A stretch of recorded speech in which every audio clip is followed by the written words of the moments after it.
So I do own some shares of ASTS. I got assigned a put a few weeks back at $70, and that gave me a total of 200 shares at roughly $75.50 per share average. We're going to take a look at the sold call that I did have, what the strike is, why I selected that strike, and how to manage that if ASTS continues to move up.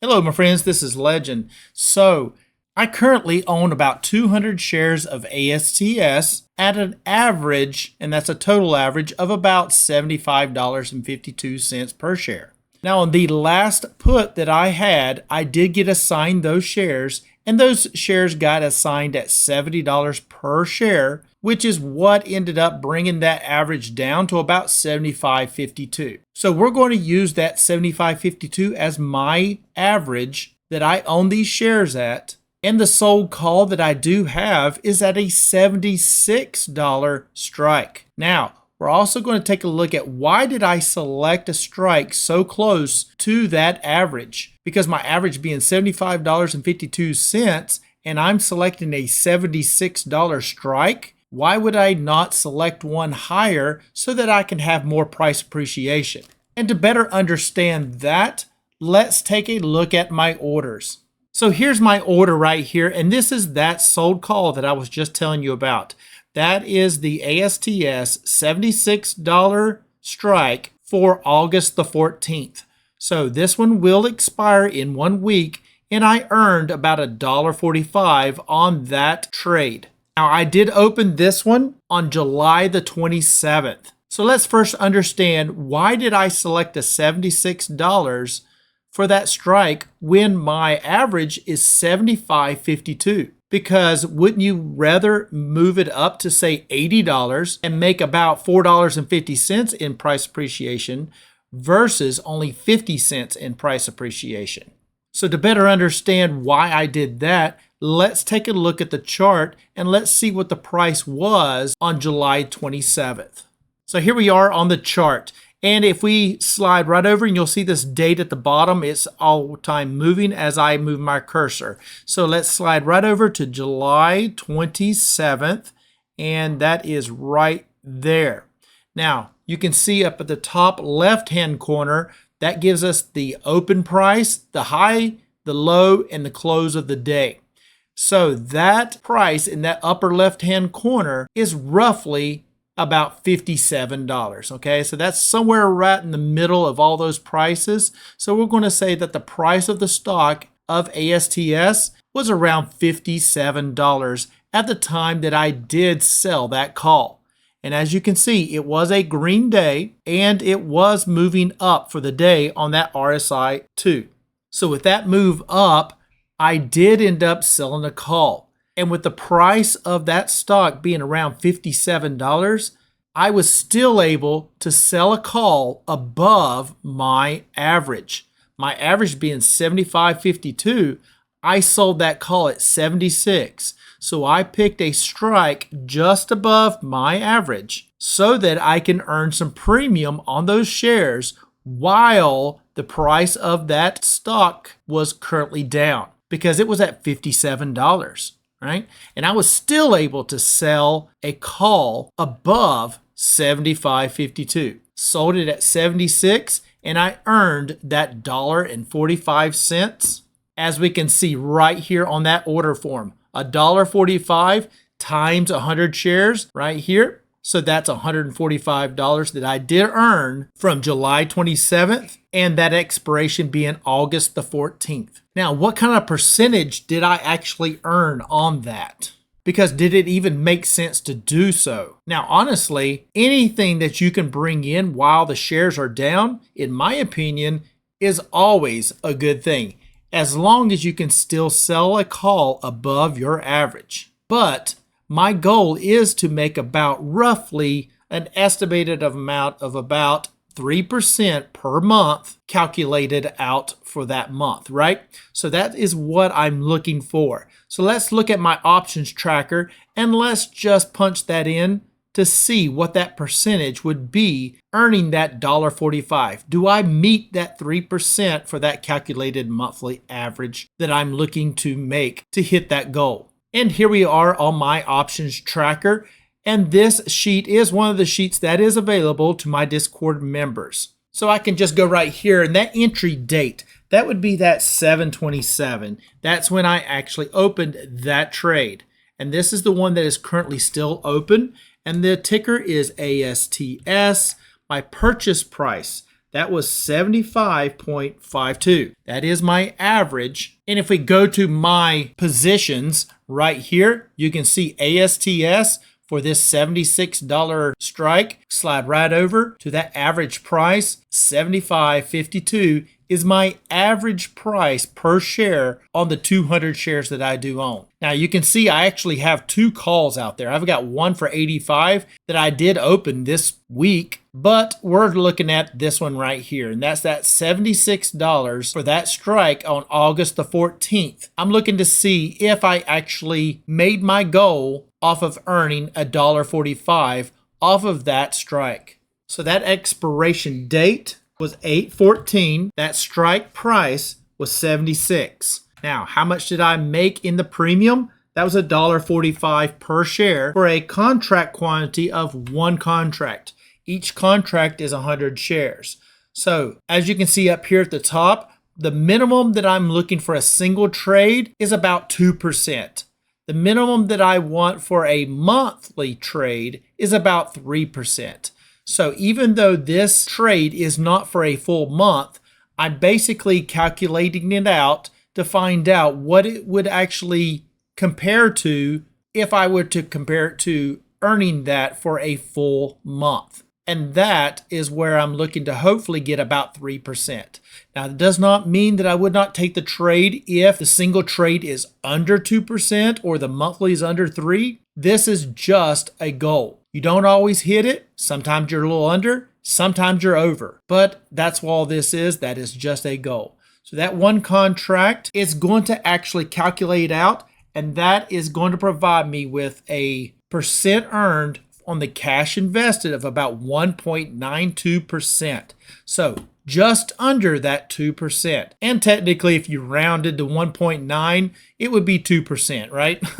But it is slightly under 2, but it's very close. Now, the calculated monthly, when we take that and we divide it out and find out what that actually calculates out to be for a full month, that is 3.07%.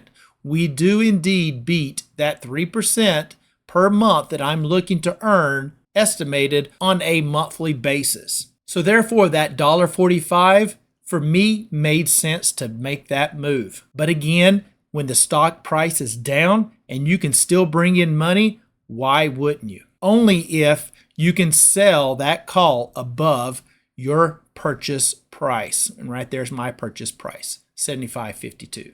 So I would not want to sell a call under $75.52. I want to sell it for over, and that's why I picked $76. But with a price of the stock at that time being $57, I am still able to earn $1.45, and the price would actually have to go up about $19 in that 3-week process. Now, could it? Sure it could, because if you see on ASTS, the current price being $71.94. So it definitely is moving up closer to that 76. And that's why, even though the average that I earned right here is $1.45, that last price is $3.42. So that same contract that I only earned $1.45 is now worth $3.42. Okay, so you can see it's actually doubled. But that's not necessarily in my favor, right? Because if I was to open this contract at this point, I would actually be able to earn $3.42. But to roll it, I would have to pay roughly $3.42 to close it and then open another trade that's further out in price of that strike price and in that expiration date. But always keep in mind, that $1.45 or that $145 that we're looking at right here, that is guaranteed premium earned. Okay, so that $1.45 times 100 shares, that's $145. That goes straight into my account no matter what, right? That's the good thing about selling options. The premium you earn is money straight into your account. That is guaranteed yours no matter what. Now, if you look to roll it, then you will have to pay to close one, and then you will earn to open the new one. But for this single trade right here, I am guaranteed, and I have earned $145 for this option. If I let those shares be taken away, so be it. If indeed that price of ASTS goes above $76, which is my strike, then I would make about 50 cents in price appreciation, but I already earned $145, which is mine to keep no matter what. But say I don't want to necessarily let those shares go at 76.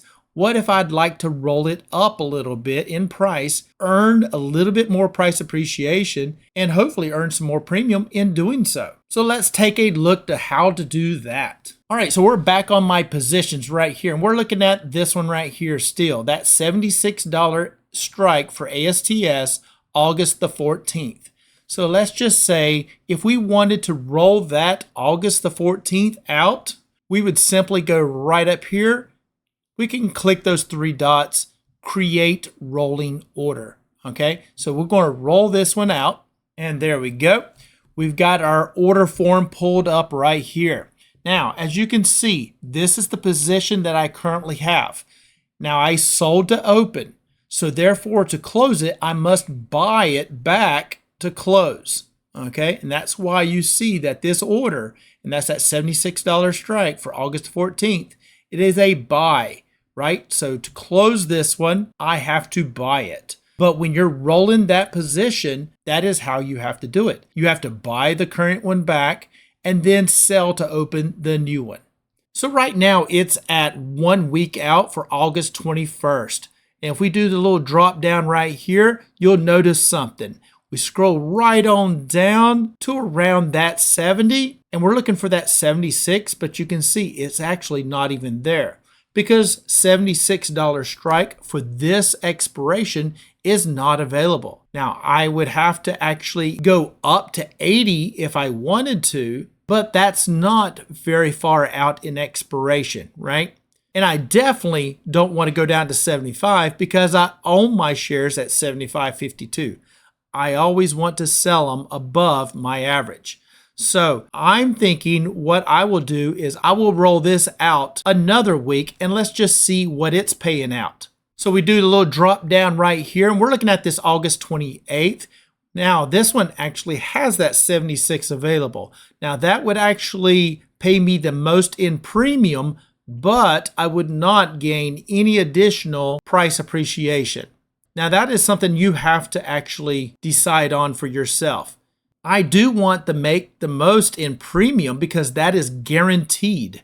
The actual price appreciation is not guaranteed, because if that price does not go above my strike, then I do not earn that price appreciation. I keep my shares, but I don't earn that additional money in that price appreciation that I basically paid for in the premium. And what I mean by that is, if you see right here, that 76, that's showing a limit right here of about $1.50. If I move to 77, now you can see it's minus 0.25. Now, keep in mind, this down here is the bid, mid, and ask, okay? So that bid price is, if you're selling, that would be that market bid price right there. Now, the ask is indeed if you were buying, right? And that ask is $3.25. So there is a huge range between the two, okay? So the spread between them is quite large, and that mid being $1.50. For me, I always try to go for the mid, and if I click that mid, you can see it will actually replace that minus 0.25 with that $1.50. And that would have been the same thing for that 76 right here. And that's rolling it out that 2 weeks. Now, I'm not really getting much in that move, in that strike, to get roughly about $1.50. So let's see what if I rolled it out for September the 4th, and what strike can I actually select? Let's see, can I go all the way up to $79? And let's click that mid price, and that's going to give me about $2.25 for that mid between the bid and ask on that premium. So $2.25 for a $79 strike out to September 4th. Let's punch that in the sheet and let's find out if that meets my criteria and my goal of that 3% calculated out for the month. All right, so here we are back on that sheet again. Now, we were looking to roll this one, right? So this actually would be a trade made during market hours, okay? So this one, we're going to use the Monday date. So we're going to say that entry date being 8/10. The ticker is still ASTS. The purchase price, well, that is still our $75.52 for those shares. The expiration date. Now this one is going to be on 9/4 for that September the 4th because we are rolling it out. And that strike price that we were looking at was at $79. So now if it did actually go above that, I would be selling them at $79. So that would be roughly about $3.50 price appreciation or $350 on that one. But that is not guaranteed. That strike or the price of the stock has to go above my strike price. What is guaranteed though is my premium I would earn. And I would be going for that mid price of about 2.25. How many contracts? It's still one contract, which is 100 shares. Now let's see what that percent earned on the cash invested and what that would be if we calculated it out for the full month. And there we go. That looks much better, right? Now the percent earned on the cash invested is 2.98%. We are getting almost 3% just on the cash invested. And if we calculate that out for the full month, that is a 3.5% calculated out for the month. So in both cases, our single trade and the monthly, we are indeed meeting our goals. That is what I'm looking for. That is guaranteed money right there. $225 goes straight into my account. And if the shares of ASTS increases and goes above 79 at the expiration date of September the 4th, then those shares could be called away at $79 and I would have to sell them for that. But since I own them at $75.52, that's a $3.50 increase in price. So that's another $350 that would go into my pocket. Plus the $225, we're looking at $575 that I would actually earn on this trade. Not too shabby at all. But the guaranteed part is the premium. So I don't necessarily want to shoot that strike price out too far, because the closer that I can get to the actual price of the stock, the higher the premium, and the higher the premium means the more guaranteed money that I'm going to earn. So there is a little bit of a give and take on this, and you have to decide what is right for you. Now, you could increase these, right? You can increase the 2% or lower it, right? Same with the 3%. Because if I was looking for 4% for the month, you can see now it's no longer green, it's red. It's 3.49 and I'm looking for a 4. So I could go back into my options chain, find out what I could change to actually earn this and bump this up to 4. So if I wanted to see how much premium I actually needed to earn that 4%, I can just go in here and I can adjust this number here to find out where I would need to be in order to hit 4%. So if we change this to $2.50, that's still a little under. How about $2.60? And boom, we hit 4%. So we would actually need to earn about $2.60 on this same trade in order to actually hit a 4% calculated monthly percentage earn. Now we saw that the mid was $2.25, so chances are you would have to lower that strike so that you can actually earn a bit more premium or roll the expiration date. But either way, you do have options to actually be able to try and hit those values. But for me, I'm looking for that 3% because I think that's a pretty good number to look for per month. And we know that it would be that $2.25, and that indeed will hit our 3%. And I definitely would have no problem earning $350 off of this trade, along with the guaranteed $225. Not too shabby at all. Now, of course, if you'd like to get a copy of this spreadsheet, along with my high yield stock tracker sheet, come on over, join my Discord. That link is in the pinned comments and in the descriptions below, where you can get a copy of this sheet along with my high yield stock tracker sheet so that you can track your high yield ETFs along with making sure that you're hitting your goals on your options that you are selling. So I think I'm going to wrap it up right there. If you don't mind, hit that subscribe button and smash the like button, as it would be much appreciated. As always, I am not a financial advisor. This is not financial advice. Please do your own due diligence before you get into any stock plays. And until next time, Legend out.